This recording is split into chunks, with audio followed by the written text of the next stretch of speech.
Pregnant అయిన అప్పు రుద్రాని రాహుల్ కుట్రను తెలుసుకుని రుద్రాని చెంప పగలగొట్టిన ధాన్యలక్ష్మి ఆనందంలో రాజ్, కావ్య, అపర్ణ, స్వప్న. ఇంతకు ఏం జరిగింది? అప్పు ప్రెగ్నెంట్ అయితే మరి రుద్రాని కుట్ర గురించి ధాన్యలక్ష్మి ఎలా తెలుసుకుంది? అసలేం జరిగిందనేది వీడియోలో చూసి తెలుసుకునేద్దాం. బ్రహ్మముడి అప్కమింగ్ ఎపిసోడ్స్లో ఏం జరగబోతుందో ముందుగా తెలుసుకోవాలి అనుకుంటే వీడియోని లైక్ చేయండి, ఛానల్ని సబ్స్క్రైబ్ చేసుకోండి, పక్కనే ఉన్న బెల్ సింబల్లో ఆల్ పై క్లిక్ చేయండి. ఇలా చేయడం వల్ల అందరికంటే ముందుగా చూడవచ్చు. మొత్తం మీరు చూసుకున్నట్లయితే ఇంద్రాదేవి రేపు కళ్యాణ్ పుట్టినరోజు కాబట్టి మనం ఎప్పుడు వెళ్ళినట్టుగానే మనం గుడికి వెళ్దామని చెప్పి అందరూ కూడా గుడికి బయలుదేరిపోతారు. ఇంకా ఇటు అపర్ణ, కావ్య ఇద్దరూ ఇంటి దగ్గర ఉంటారు. ఇదే సరైన సమయం అని అపర్ణని ఏదో చెయ్యడానికి రుద్రాని ఆగిపోయినా కానీ రుద్రాని ప్రయత్నాలు ఏమీ ఫలించనివ్వదు కావ్య అయితే. కావ్య అప్పటికప్పుడు అపర్ణకు అడ్డుగా ఉండేసరికి రుద్రాని ఏం చేయలేకపోతుంది. సరే వదిలేసే, మళ్ళీ అవకాశం రాకుండా పోతుందా అని చెప్పి రుద్రాని అయితే అనుకుంటుంది. ఇంకా ఆ రోజు సాయంత్రానికైతే చిట్టి ఆలోచిస్తూ ఉంటుంది. ఏంటి చిట్టి, ఏం ఆలోచిస్తున్నావు అనగానే, రేపు ఆఫీస్కి ఎవరిని పంపిస్తావా అని ఆలోచిస్తున్నాను బాబా అని చెప్పనేసరికి, ఎవరిని పంపించడం ఏముంది అని చెప్పాను కానీ, రాహుల్ని పంపించడం కదా బాబా అని చెప్పనేసరికి, అవును నిజమే, నువ్వు చెప్పింది నిజమే, రాహుల్ని ఎలా పంపిస్తాము? రాహుల్ ఫ్రాడ్ చేశాడని కావ్య నిరూపించిన తర్వాత కూడా మనం ఇప్పుడు రాహుల్ని పంపిస్తే నిజంగానే కావ్య మాటకు విలువ లేనట్టే ఉంటుంది కదా.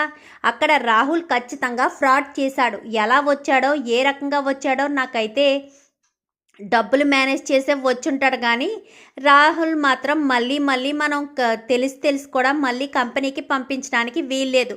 రుద్రాని ఎన్ని మాటలు ఎన్ని రకాలుగా అన్నా అని చెప్పనేసరికి, మరి ఇప్పుడు ఏం చేద్దాం బావా అనగానే, ధాన్యలక్ష్మినే మార్చాలి అని చెప్పి వెంటనే ధాన్యలక్ష్మిని పిలని చెప్పనేసరికి, బయటకు వచ్చి ధాన్యలక్ష్మి అని పిలిచేసరికి, చెప్పండి అత్తయ్య అనగానే, మీ మామయ్య గారు పిలుస్తున్నారు అని చెప్పనేసరికి లోపలికైతే వెళ్తుంది ధాన్యలక్ష్మి.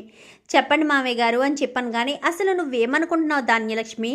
ఎప్పటికీ కళ్యాణ్ని బయటే ఉంచేయాలన్న నీ ఉద్దేశమా ఏంటి అని చెప్పాను కానీ, దానికి నేనేం చేశాను మామయ్య గారు, కళ్యాణే కదా ఇంటికి రానంటున్నాడు అని చెప్పాను కానీ, ఒక్క మాట ధాన్యలక్ష్మి, కళ్యాణ్ ఇంటికి రానని ఎందుకు చెప్తాడు చెప్పు? కళ్యాణ్ని నువ్వు మార్చుకోవాలి. కళ్యాణ్ ఏమి ఇంటి నుంచి దూరంగా వెళ్ళిపోయి ప్రేమించి పెళ్లి చేసుకోలేదు కదా, మన అందరి సమక్షంలో పెళ్లి చేసుకున్నాడు. ఆ పెళ్ళి నీకు ఇష్టం లేదు, సరే. ఇప్పుడు నువ్వు అప్పుని దూరం పెడితే కళ్యాణ్ బాధపడతాడన్న ఆలోచన నీకు రావడం లేదా? రుద్రాని మాటలు నమ్మి నువ్వు నీ కొడుకును బాధ పెడుతున్నావు. అలా బాధ పెట్టడం వల్ల నువ్వు బాధపడతావు, అక్కడ నీ కొడుకు దృష్టిలో నువ్వు చెడ్డదానివవుతావు. రుద్రాని లాభపడుతుంది. అది నీకు అర్థం కావట్లేదేమో. నువ్వు చేసిన పనికి రాజుని నేను ఆఫీస్కి వెళ్ళొద్దని చెప్పాను. ఎవరు వెళ్ళారు ఆఫీస్కి? రాహుల్ వెళ్ళాడు. రాహుల్ వెళ్ళడం వల్ల ఫ్రాడ్ అని రుజువైంది కదా, అక్కడ డబ్బులు ఇచ్చే మేనేజ్ చేశాడు. ఆ విషయం నీకు కూడా తెలుసు, అర్థమవుతుందని చెప్పాను కానీ, అవును మామయ్య గారు, ఖచ్చితంగా రాహుల్ కుట్ర చేసేవాడే. కావ్య సాక్ష్యాధారాలు తీసుకొచ్చిన తర్వాత కూడా అది చూసి ఇన్స్పెక్టర్ రాహుల్ అని నమ్మిన తర్వాత వేరే ఒకటి రావడం ఏంటి? ఇదంతా కావాలనే రాహుల్ మేనేజ్ చేసి ఇంటికి వచ్చాడు అనగానే, సరే అర్థమవుతుంది కదా, మరి రేపు ఇప్పుడు కంపెనీకి ఎండీగా ఎవరిని పంపిస్తావు? మళ్ళీ తెలిసి రాహుల్ని పంపిస్తావా అనగానే, అలా ఎలా పంపిస్తాం మామయ్య గారు అని చెప్పనేసరికి, మరి ఎవరిని పంపిస్తావు? రాజుని పంపించడానికి నీ మనసు అంగీకరిస్తుందా అని చెప్పనగానే ఆలోచిస్తూ ఉంటుంది. చూడు ధాన్యలక్ష్మి, నీ కొడుకు ఆస్తి రాజు అనుభవించేస్తున్నాడని నువ్వు బాధపడుతున్నావు. ముందు నీ కొడుకునే ఇక్కడికి తీసుకురావచ్చు కదా. నీ కొడుకుని ఇక్కడికి తీసుకురా, ఎవ్వరూ ఏమనరు. రుద్రాని అంటే సరిపోతుందా? రుద్రాని, నువ్వు మీ అక్క అపర్ణ ఇద్దరూ తోడైతే రుద్రాని ఎందుకు పనికొస్తుంది చెప్పు? మీరు దుగ్గిరాలింటి కోడళ్ళు, ఆ విషయం మర్చిపోయారా ఏంటి? రుద్రాని మాటలకు, రుద్రాని బెదిరింపులకు నువ్వు బెదిరిపోతున్నావా, లేక రుద్రాని చెప్పే చెడు మాటలకు నువ్వు మనసు మార్చేసుకుంటున్నావా? అసలు రుద్రాని ఎలాంటిదో నీకు తెలుసు. అందరూ సంతోషంగా ఉంటే ఆ మధ్యలో అగ్గిరిప్పు రాజేసే మనిషి అని నీకు కూడా తెలుసు. మరి తెలిసి కూడా రుద్రాని మాటలు ఎలా వింటున్నావు చెప్పు? అప్పును బాధ పెడుతున్నాను అని నువ్వు అనుకుంటున్నావు. అప్పుతో పాటు కళ్యాణ్ కూడా బాధపడుతున్నాడన్న విషయం నీ మనసుకు అర్థం కావట్లేదు. ఒక్కసారి ఆలోచించు. నీకే గనక ఆలోచన కరెక్ట్గా వస్తే నువ్వు వెళ్ళి రేపు ఉదయాన్నే అప్పుని, కళ్యాణ్ని తీసుకురా. ఒక్క మాట కూడా రుద్రానికి చెప్పకుండా తీసుకురా. అప్పుడు నీకు రుద్రాని ఎలా రియాక్ట్ అవుతుందో చూడు. అయినా నువ్వు పర్మిషన్ తీసుకుని తీసుకురావాలా ఏంటి?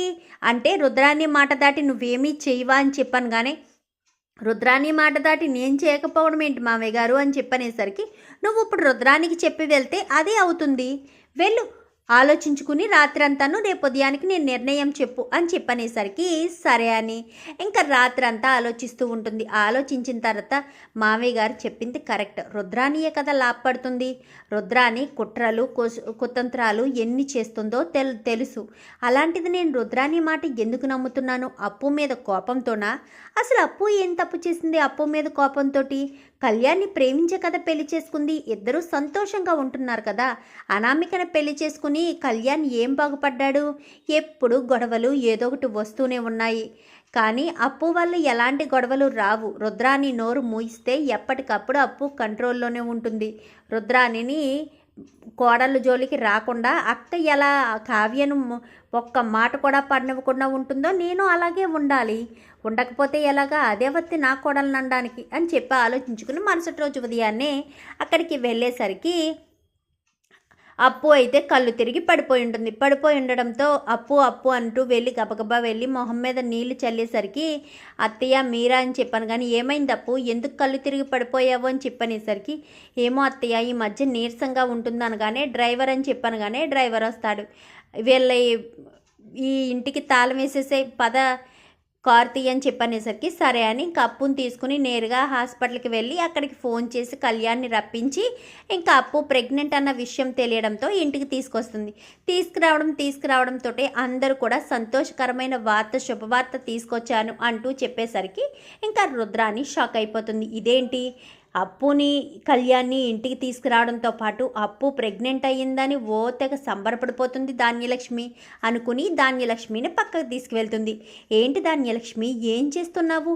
అప్పుని ఇంటికి తీసుకురావడం ఏంటి? అప్పు నీ కోడలుగా నువ్వు అంగీకరిస్తున్నావా అని అంగీకరిస్తున్నానని చెప్పాను కానీ నువ్వు అంగీకరించకూడదు. ఎలా అంగీకరిస్తావు? అప్పు నిన్ను కావాలని మాయ చేసి మభ్యపెట్టి కళ్యాణ్ని ప్రేమించింది, పెళ్లి చేసుకుంది, అదంతా మోసం, డబ్బు కోసం ఇదంతా చేస్తున్నారు అని చెప్పాను కానీ అవునా, నేను ఎలా బదులు తీర్చుకోవాలో నాకు తెలుసు అనగాని ఏం చేస్తావు?